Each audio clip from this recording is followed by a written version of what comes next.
कि आप यदि कुबेरेश्वर धाम पर आए हो या ऑनलाइन अपने अपने घरों से शिव महापुराण की कथा को इस कुबेरेश्वर बाबा की पवित्र धरा से श्रवण कर रहे हो तो निश्चित है कि मेरा कुबेर भंडारी भी आपकी झोली में कुछ ना कुछ जरूर देगा, ये निश्चित है। और मैंने तेरे ही भरोसे बाबा, तेरे ही भरोसे हवा बिच उड़ती जागी बाबा, डोर है तो छड़ी नाम कटी जागी। भोले मैं तेरी शंभो मैं तेरी हवा बिच उड़ती जागी बाबा, डोर है तो छड़ी नाम कटी जागी। शिव कथा मानव जीवन के लिए एक औषधि का कार्य करती है।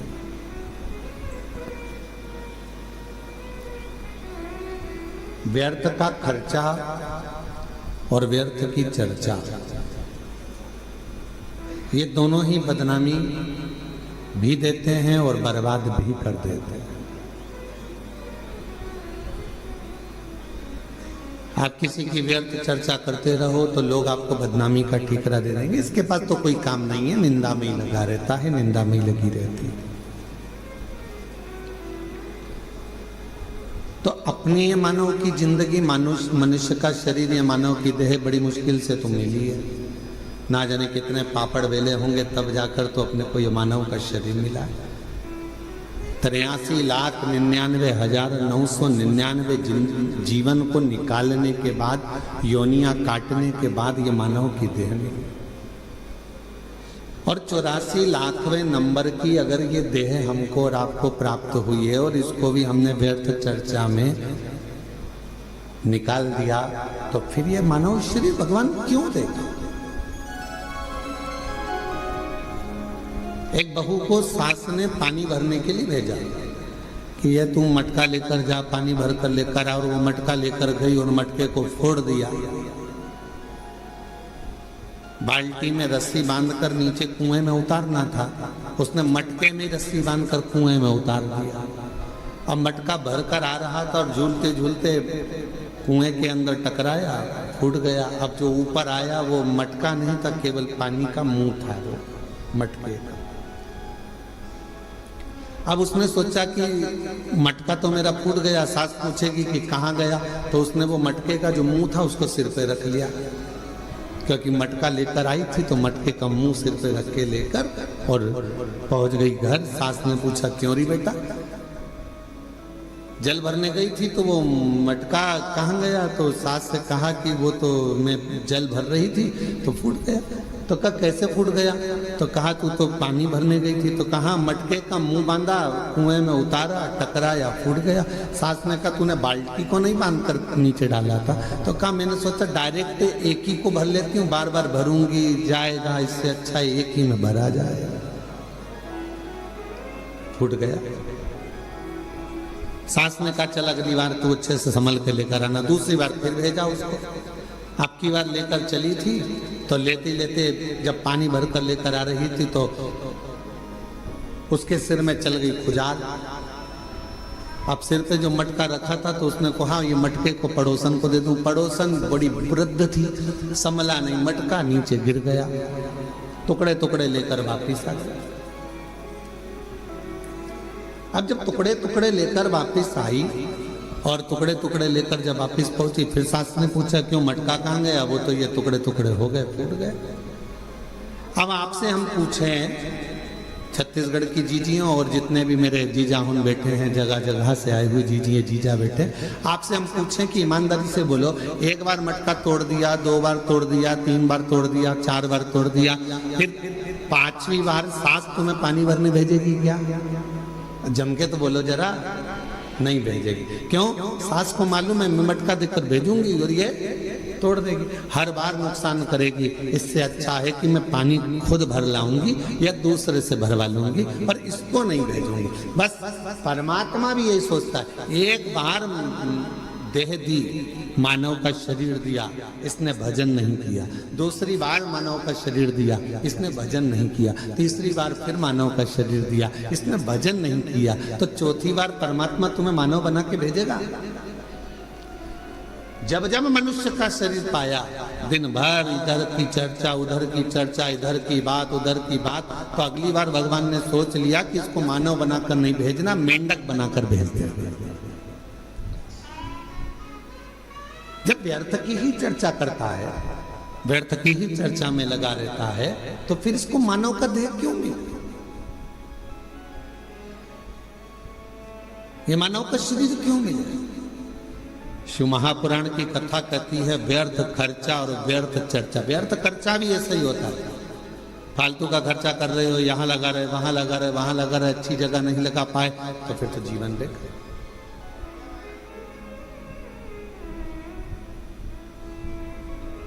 और मिलती है शिव नाम की दौलत कभी कभी, मिलती है शिव नाम की दौलत कभी कभी, होती है अपने भाग्य से शिव पुराण कभी कभी। प्रभु कृपा से ये मानव देह मिला है, प्रभु कृपा से ये कथा श्रवण करने को मिली है, प्रभु कृपा से ये दामोदर मास, ये कार्तिक का महीना मिला है, और प्रभु कृपा से आप और हम भगवान शंकर की पवित्र चर्चा करने के लिए, शिव चर्चा करने के लिए, शिव उपासना करने के लिए, शिव नाम लेने के लिए, ये कार्तिक के महीने में बैठकर भगवत भजन करने के लिए अपन यहाँ आए, भगवान शंकर की चर्चा करने के लिए अपन आए, शिव नाम लेने के लिए अपन आए। ये प्रभु कृपा से, ये भगवान की कृपा से। और बड़ी मुश्किल से तो मिली, और बड़ी मुश्किल से भगवत भजन मिला, बड़ी मुश्किल से भगवत नाम मिला, बड़ी मुश्किल से मानव का देह मिला, और बड़ी मुश्किल से ये मनुष्य शरीर प्राप्त हुआ, और उसको ऐसे ही गवा दे तो क्या मतलब था? वो कहते हैं ना, मैंने मानव जन्म तुझको हीरा दिया, मैंने मानव जन्म तुझको हीरा दिया, तू व्यर्थ गवाए तुम्हें क्या करूं, तू व्यर्थ गवाए तुम्हें क्या करूं। देखो, हीरे जैसा शरीर दिया परमात्मा ने, ये शरीर प्रदान किया क्यों करा? कि मानव देह मिला है, मृत्यु लोक में जाना, थोड़ा भजन करना। भगवान ने ये कभी नहीं कहा कि तू काम मत कर, भगवान ने ये नहीं कहा कि तू परिवार मत संभाल। मेरा परमात्मा सारे पुराण, सारे वेद, सारे शास्त्र एक बात जरूर कहते हैं कि मृत्यु लोक में आए हो, संसार में आए हो, तो अपने परिवार को पालना भी पड़ेगा, पोषण भी करना पड़ेगा, संभालना भी पड़ेगा, नाते रिश्तों में रहना भी पड़ेगा, कुटुंब कबीले में भी रहना पड़ेगा, सबके साथ रहकर थोड़ा सा समय परमात्मा के लिए निकालना। और मुख से जब तेरे इस मानव देह से दिन भर में एक बार भी श्री शिवाय नमस्तुभ्यम निकल जाए तो समझ लेना मानव देह कृतार्थ।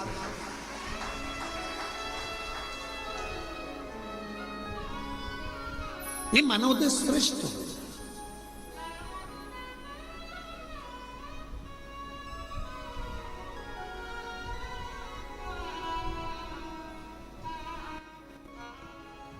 कल एक गुड़गांव से एक बहन जी आई थी, वो एक बात कर रही थी कि गुरुजी,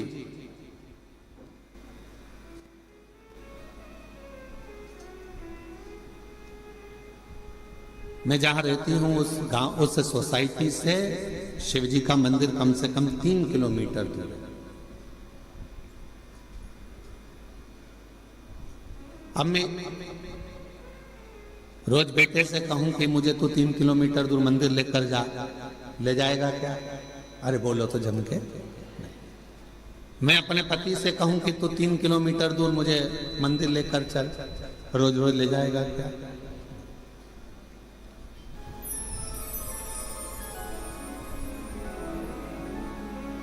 अभी अभी अभी हम आ रहे थे, इसके 1 घंटे पहले यहाँ पर हमारे, हम जहाँ रहते कक्ष में, उसके बाहर एक माताजी बात कर रही थी दूसरी माताजी से। कहे कि मैं तो मेरे पति को बोलकर साथ में लेकर आई हूँ कि अपन केवल आधा घंटा की कथा सुनेंगे, उसके बाद आ जाएंगे।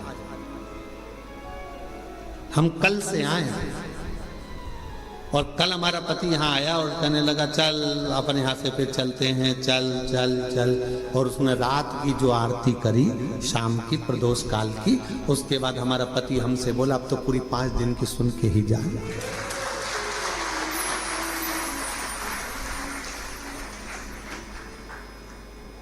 तो माताजी ने पूछा नोएडा वाली ने कि गुरुदेव ये बताओ कि हम 3 किलोमीटर दूर ना बेटा लेकर जाए, 3 किलोमीटर दूर ना हमें हमारा पति लेकर जाए, 3 किलोमीटर दूर बिना मैं साधन के जा नहीं सकती, और नीचे उतर के इतनी ट्रैफिक में जाऊं और कुछ हो जाए, शरीर को कोई ठोकर मार जाए, टल्ला देकर चले जाए, शरीर में कष्ट हो जाए, तो फिर मंदिर कैसे जाऊं? अब आप बताओ, आप कहते हो सारी समस्या का हल 1 लोटा जल, अब ये समस्या भी मेरी मिटा,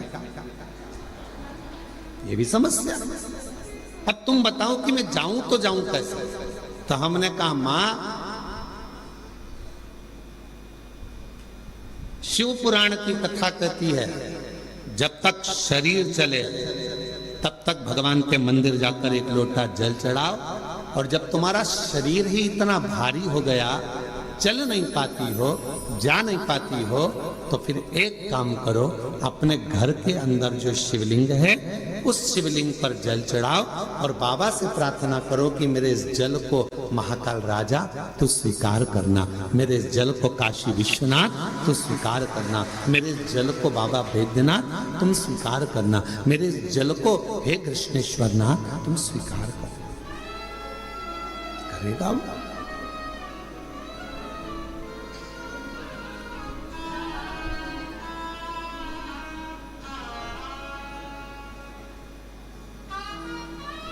स्वीकार करे।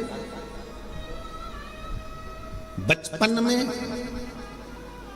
बच्चा सोया रहता है, माँ और बाप को उस बच्चे के पास आना पड़ता है।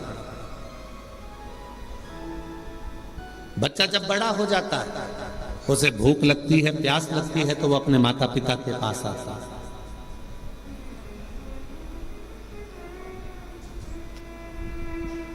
शिव महापुराण की कथा कहती है जब शरीर में कष्ट है, रोग समाहित हो गया, पूरा शरीर शिथिल हो गया, आप मंदिर नहीं जा सकते, तो एक काम करो, घर में जो शिवलिंग है उस पे जल चढ़ाकर आचमन करो, और अगर इतना भी नहीं चल सकते हो तो पलंग पर भी अगर पड़े हुए हो तो मानसिक पूजन करो।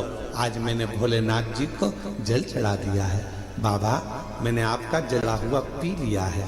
श्री शिवाय नमस्तुभ्यं,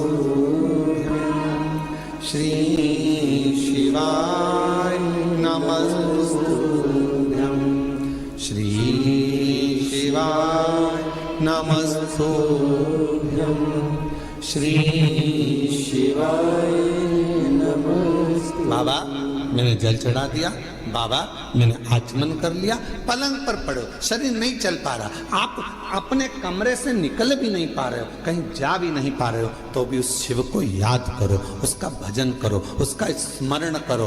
तुम नहीं जा सकते तो क्या हुआ, तुम्हारे भक्ति के बल से एक दिन कुबेरेश्वर बाबा तुम्हारे दरवाजे तक जरूर पहुंचेगा, तुम्हारे घर तक जरूर पहुंचेगा। आप जाओ,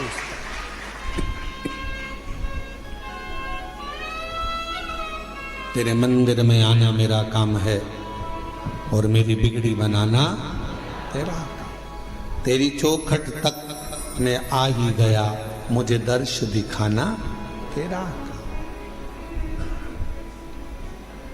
हम शिव के करीब में पहुंचे।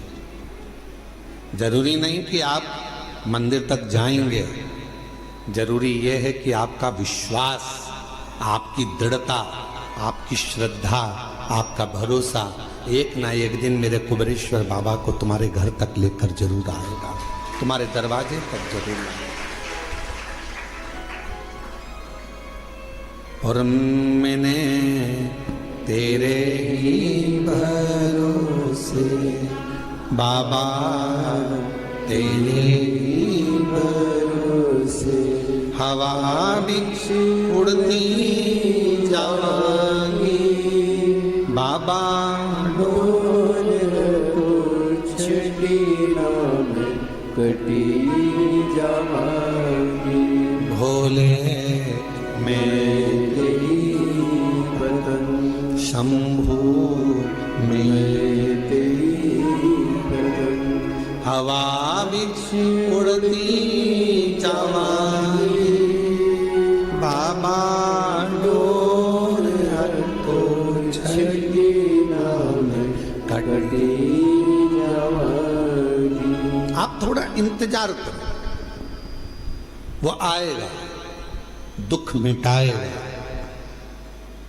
कोई कहे कि हम मंदिर तक ना जाएं, कोई बात नहीं, शरीर में कष्ट है मत जाओ, पर शरीर अच्छा है, चल सकते हो, जा सकते हो, तुम्हारे घर में चल रही है, तो इस शरीर से शिवालय तक जरूर जाओ, शंकर के मंदिर तक जरूर जाओ।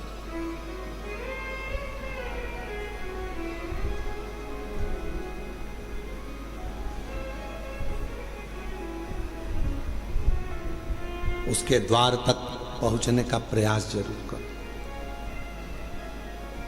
शिव महापुराण में एक देवराज नाम के ब्राह्मण की कथा आती है, जिसको आपने बारंबार व्यासपीठ से श्रवण किया। वो देवराज जो कभी भगवान के मंदिर नहीं गया, वो देवराज जो कभी शिवालय नहीं गया, वो देवराज कभी जो शंकर की आराधना में नहीं लगा, कभी नहीं गया, ना उसने आराधना करी, ना कभी साधना करी।